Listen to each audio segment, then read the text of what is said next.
It was night when the studio lights turned on for the last time. The producer didn't quite understand what had happened. The recording of the new song had finished, but what he heard didn't seem to come solely from the artist standing before him.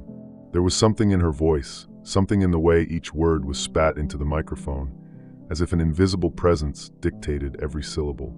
The song was born from a single session, quick, almost trance-like. The name of the track, Supernatural. What began as just another creative process would turn into one of the strangest accounts of Kesha's career. The artist, known for her irreverent style and electric performances, began drawing attention for something that didn't belong to the pop aesthetic. She claimed to be guided by invisible entities.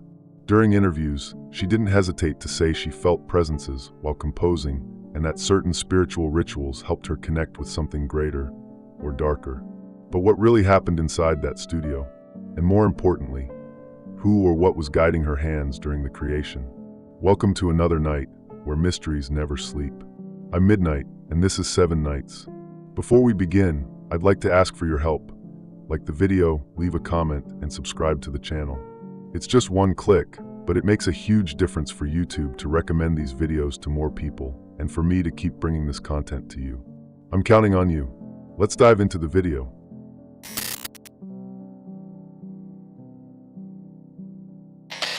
In the city of Los Angeles, where creativity pulses on every corner and studios become stages for daily artistic births, one recording in particular left hard to erase marks. It wasn't because of the beat or the vocal range, but because of what seemed to have passed through there, something invisible, yet deeply present. Those familiar with recording routines know how controlled the environment usually is. But that night, everything slipped out of the norm. Kesha entered the studio alone. She asked for the space to be dimly lit, with only an amber light glowing in the corner of the room. A strange request by pop standards, but not unheard of for her. The atmosphere grew heavy with a tense calm, and everyone present felt it. The instrumental bass for the track Supernatural was already ready. What was missing were the vocals, and what should have been a simple session turned into something many still avoid discussing to this day. Without consulting any papers, without asking for a break, Kesha closed her eyes and began to sing. No hesitation. The words flowed as if they had been rehearsed 1,000 times, but they hadn't. The producer and sound technician exchanged quick glances, trying to understand what they were witnessing. There was something different about that moment. That performance didn't seem merely human. It felt possessed. After the recording ended, no one reacted right away. When they played back the track to hear the isolated vocals, the strangeness only grew. Her voice was there, clear, firm, but it didn't sound alone. Unusual frequencies overlapped certain parts. They weren't echoes or glitches. There was something more, a kind of buried whisper, too subtle to be a mistake, yet present enough to be unsettling. A sound engineer, curious about the result, decided to take the recording for a deeper technical analysis. He used software that maps the sound spectrum, trying to understand what had happened. What he found was abnormal, layered vocals with tones that didn't match the pattern of a single voice. The kind of result that technically shouldn't be there. And when the technician listened to it with professional headphones, his only reaction was to take them off and say nothing. This episode could have been filed away as an artistic eccentricity, if not for the consistency in the reports. Days later, in a radio interview, Kesha revealed that she wrote Supernatural right after waking up in the middle of the night. According to her, there was a dark figure standing at the foot of her bed. It didn't move, didn't speak. It just was there. And in the morning, the song came out all at once. No drafts, no revisions, as if it had already been written. This is where everything starts to come together. The artist began using the term channeling to describe her creative process. And that changes everything. Channeling is not the same as inspiration. It means becoming a conduit, a medium. This raised eyebrows even among those familiar with the more eccentric side of showbiz. After all, if she isn't the one creating, then who is? The records don't stop there. Around the same time, she began recording at increasingly unusual hours, as if the night held special significance. Some sessions began at 3 in the morning, an hour often associated with spiritual manifestations in various cultures. And during many of these sessions, she insisted on being alone in the booth. She preferred minimal interference, as if she needed silence to hear something others couldn't. The producer of the track never worked with her again, not due to any conflict, but because, according to those close to him, the recording of Supernatural made him uncomfortable. He reportedly said he didn't know who he was recording with. That kind of comment is rare in the music world, where professionalism usually drowns out superstition. But something there had crossed a line. During the live shows of the following tour, technical problems began to repeat. But always, curiously, during the same song. Lights would fail, microphones would lose signal, and a sense of unease was reported on stage by the lighting and sound crews. None of these malfunctions were considered abnormal on their own. But the pattern was clear. Always the same track. Always the same mood. With all this, the question becomes inevitable. Was that song just a pop piece with a supernatural theme? Or did the supernatural actually pass through there? Because given the reports, technical analyses, and documented behaviors, it's hard to say it was all just artistic coincidence. If supernatural was created through channeling, then what, or who, was communicating that night?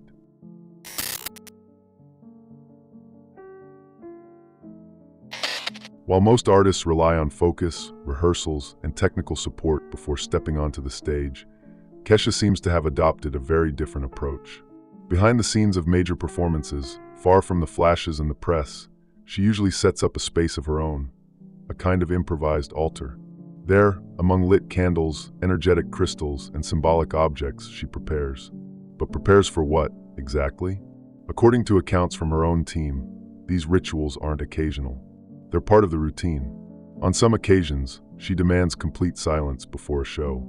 On others, the preparation includes smudging with herbs, prayers of uncertain origin, and even moments of total darkness. Those who work backstage describe the preparation as solemn. Nothing theatrical, as if it's not done to impress, but to establish something. A connection, perhaps? The use of crystals, for example, goes far beyond a spiritual aesthetic. Kesha sleeps with them. She carries specific stones in her pockets, inside her boots, and has said that each has a different function: protection, spiritual opening, balance. That wouldn't be unusual if not for the level of commitment. In an interview, she mentioned that before major decisions or moments of creation, she consults these energies. Is that faith or a structured esoteric practice? While preparing for her Rainbow Tour, close sources revealed that the singer hired a spiritual consultant. The name was not disclosed, but it was known that he accompanied certain stages of the production. He was seen in group meditation sessions with the team, and there are records of him managing the space where Kesha did her spiritual preparations. Was this consultant just an energy coach, or was there something more involved in that role? The most curious detail is that, in some of these sessions, cameras and phones were forbidden. The official reason was respect for the moment of introspection. But some say this was meant to prevent any record of what went on there. One of the dancers, who left the team after just a few shows, set off the record that on one of those nights, she saw the singer speaking alone in a language she didn't recognize. Note, there was no music, no microphone. It was as if she were speaking to someone. In various esoteric cultures, preparing the body and environment with crystals, candles, and silence is part of invocation rituals. The idea is to create an energetic field favorable for entities to manifest, not necessarily in physical form, but through sensations, intuitions, and even creative impulses. Could what Kesha does truly be a modern form of ritualistic channeling? During an appearance on The Conan Show, the singer said that before important performances, she usually asks the universe for help. She said it with a smile, playfully, but quickly added that she feels presences when deeply connecting with her songs. That comment went unnoticed by many, but for those following the backstage, it was just another confirmation of what they already knew. She believes she's surrounded by something unseen.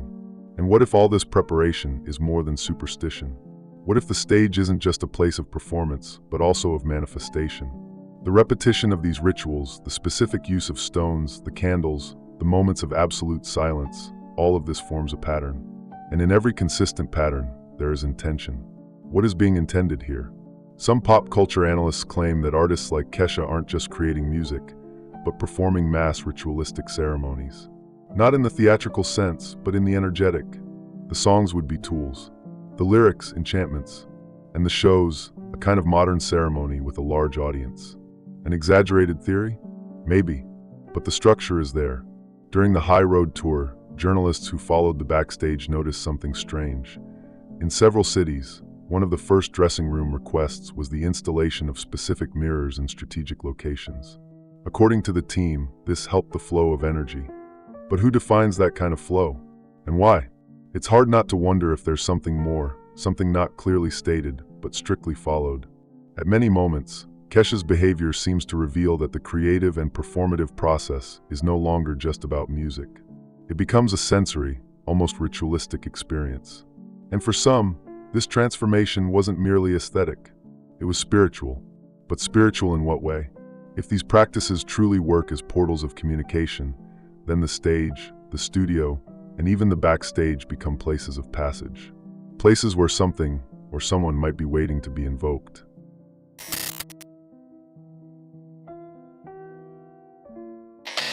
Since its release, Supernatural has always been treated as just another pop song with mystical elements, sensuality, and electronic beats.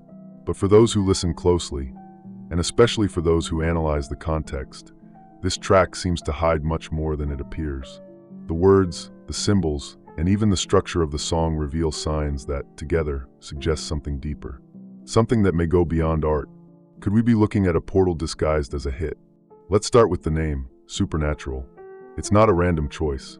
The term carries centuries of beliefs, occult studies, and themes directly tied to what lies beyond human nature. In pop, it might sound like a provocative title, but when placed side by side with the artist's accounts, and with the very process of composition described as channeling, the name takes on another layer. Could she be describing exactly what the song represents? When analyzing the lyrics, we notice a connecting thread involving a bond with unknown forces. The presence is both physical and energetic. The verses talk about feeling something taking over, losing control, and surrendering to a force that comes from outside. For many listeners, this narrative can be interpreted as a metaphor for desire. But what if it isn't? What if it's a literal account of an experience? Experts in musical symbolism have identified patterns in the track that align with structures used in ritualistic music. The steady, repetitive rhythm, the harmonic progression that creates an almost hypnotic state, all of this is present. When combined with the lyrics and intense vocal delivery, the song gains an aura of enchantment. And in many occult traditions, enchantments are precisely sonic forms of opening doors. Another point that raises suspicion is the emotional impact many fans report when listening to the track. It's not just about liking it or relating to it. Some people say they feel tingling, mood shifts, and even pressure in the chest when listening to Supernatural with headphones in closed environments. This may seem exaggerated, but similar patterns have been observed in studies on music that uses specific sound frequencies to induce altered states. Could this track have been intentionally built with elements capable of triggering specific sensations? Or is the effect a side product of something that was already embedded in it from the beginning? Remember, according to the artist herself, the song was written in a trance state after an experience involving contact with a dark presence. The cover of the album Warrior, where the song was released, also doesn't go unnoticed. Analyzing the artwork, one sees symbols that reference mysticism, astrology, and the duality between light and shadow. A nearly imperceptible detail is the presence of triangular and spiral shapes, recurring symbols in esoteric practices involving expanded consciousness and communication with external entities. Could the entire album be carrying this theme, with Supernatural as its central point? During live performances, the presentation of this track also has distinct characteristics. The use of specific lighting, mainly in purple and red tones, the presence of dense smoke, and more restrained choreography create an almost ceremonial atmosphere. Even at open festivals, there's a clear attempt to isolate the song's vibe from the rest of the show, as if that moment were reserved. For some cultural industry scholars, this is no coincidence. Some believe certain songs function as vibrational triggers, sounds that, when combined with specific words, open subtle channels between different planes of existence. The idea might seem absurd at first, but throughout history, there are records of songs used to induce visions, spiritual contact, and even entire religious rituals based on a single melody. If we apply that logic to Supernatural, we might be facing something that goes beyond entertainment. What if this song, seemingly created spontaneously, served as a means of communication? A bridge between the singer and whatever was on the other side, and consequently between that other side and the audience listening to the track, unaware of what they're accessing? The most disturbing part of all this is the thought that perhaps Kesha herself doesn't have full control over what she's creating. If the song was truly channeled, then it didn't come from her. It came through her, and that detail changes everything.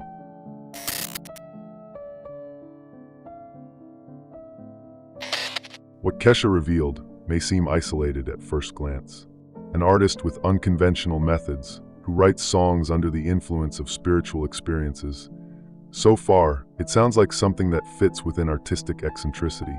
But when we look more closely, paying attention to the backstage of the music world, the story shifts in tone. And an inevitable question arises: is she alone in this? In fact, she's not. Various artists across different eras and genres have reported moments of creation where they felt overtaken by something external. It's not uncommon to hear singers and songwriters say that certain songs came out of nowhere, or that they don't really remember how they wrote them. In some cases, the accounts take on darker tones, as if the mind was merely a receiver of messages. David Bowie, for example, often spoke about the character Ziggy Stardust as an entity that took over him. He even said he lost his sense of self during the time he lived through that persona. Jim Morrison, lead singer of The Doors, claimed that Native American spirits guided him in his performances. These weren't poetic metaphors, they were public statements. They truly believed it. And what if this is more common than it seems? What if studios and stages aren't just places of creation, but actual open channels for forces that use art to manifest? The use of rituals, isolation during recordings, and consciousness-altering practices are nothing new in the industry. In fact, they're part of the daily routine for many artists who claim to be seeking something greater in their work. That's when we begin to notice a pattern.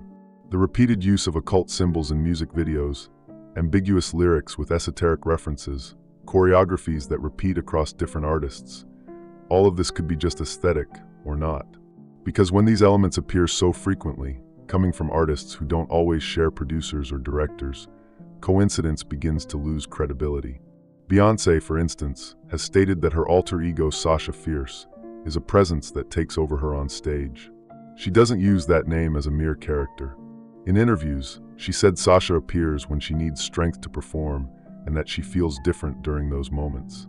Nicki Minaj has also spoken about her persona Roman, saying that he comes when she's angry, even describing specific characteristics as if referring to an independent entity. These patterns aren't limited to music. In film, performances, and public speeches, important figures in pop culture have already given clear signs that they work with something beyond the psychological. There's a symbolic, almost ritualistic layer that accompanies these manifestations, and those who observe carefully begin to see an invisible thread connecting it all. When we look back at Kesha, everything starts to make more sense.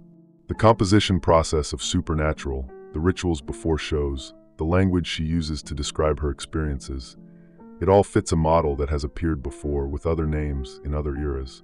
The difference is that this time, it's not disguised. It's explicit. But the bigger question is, are these artists aware of what they're channeling? Or are they simply following a flow without understanding what's really happening? If there is an intelligence behind this process, it doesn't need to reveal itself. It only needs someone willing to open the space. And the stage, in that sense, is one of the world's biggest showcases. The audience often consumes these works without asking where they come from. They assume it's all concept, aesthetic, marketing. But what if part of these performances is more than spectacle? What if they're subtle manifestations of forces that find in artists the perfect bridge between distinct planes? At this point in the investigation, it can no longer be ignored. Kesha may be just one among many. And perhaps what she experienced during the creation of Supernatural is only a glimpse of what happens behind the scenes of an industry that operates, silently, in two worlds at once.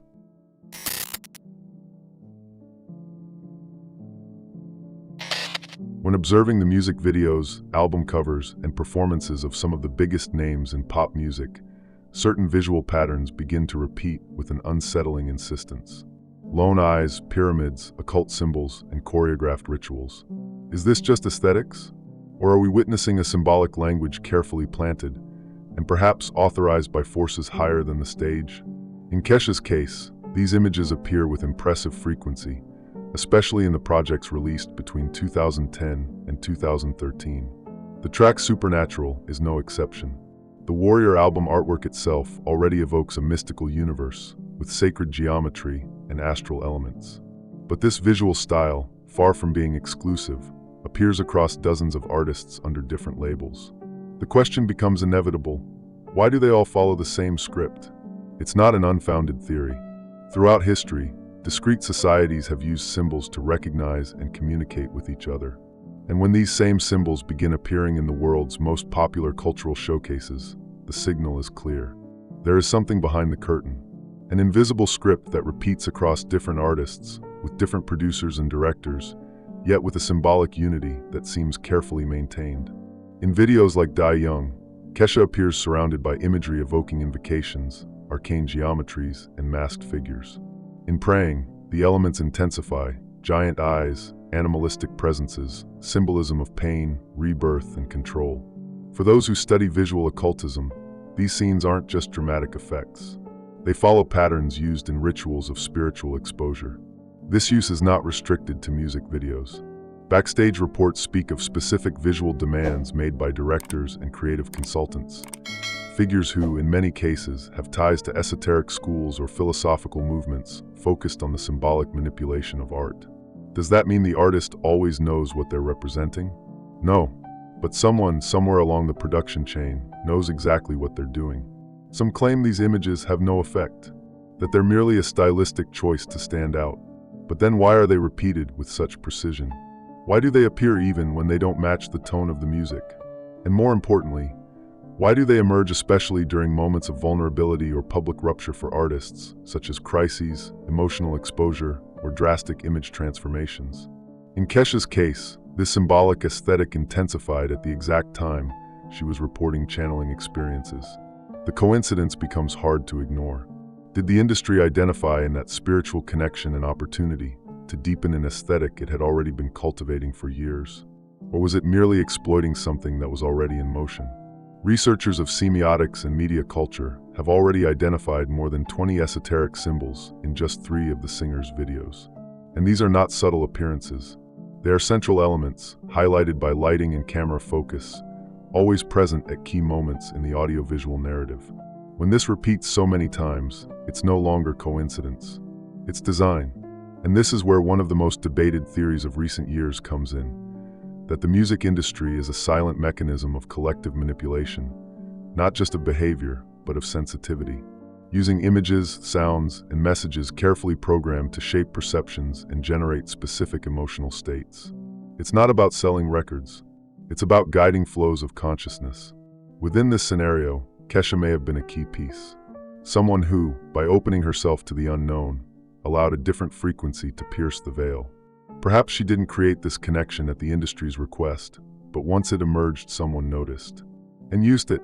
Because if there's one thing the cultural machine knows how to do, it's turn the invisible into spectacle, as long as it serves the right purposes. The question that remains is art still pure expression, or has it already become an instrument shaped by invisible hands working behind the scenes? Because if Supernatural was more than a song, if it truly was a transmission, then the stage is not just a set. It's an altar.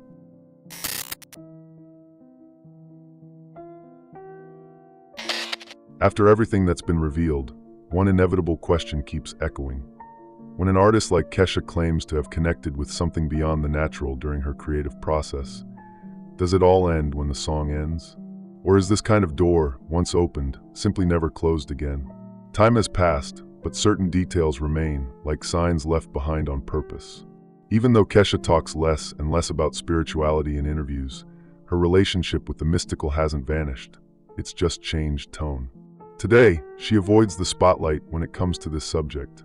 But by closely observing the elements that still appear in her videos, performances, and speeches, it becomes clear that the connection was never truly severed. In one casual live stream on social media, for example, a detail caught the attention of those familiar with spiritual practices.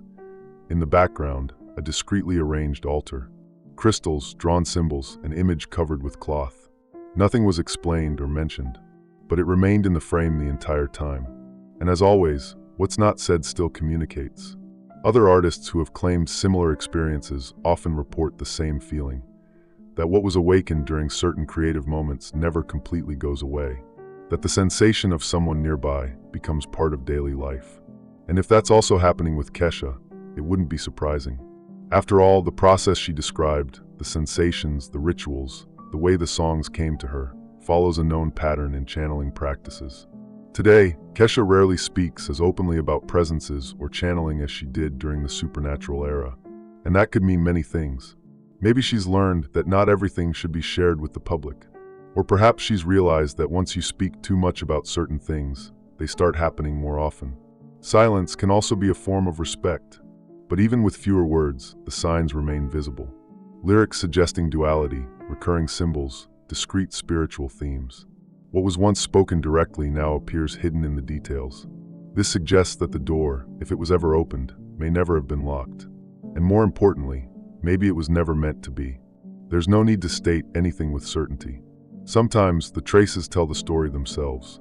And in this case, the traces left by Kesha suggest that the influence she experienced in the early part of the last decade still follows her in some way. More restrained, perhaps more subtle, but present. And if it's true that some songs mark a turning point, Supernatural seems to have been exactly that.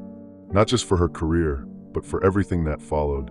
A song that may have worked as a key, as an invitation. And if a key was used, what exactly was allowed in? Maybe Supernatural was never just a song.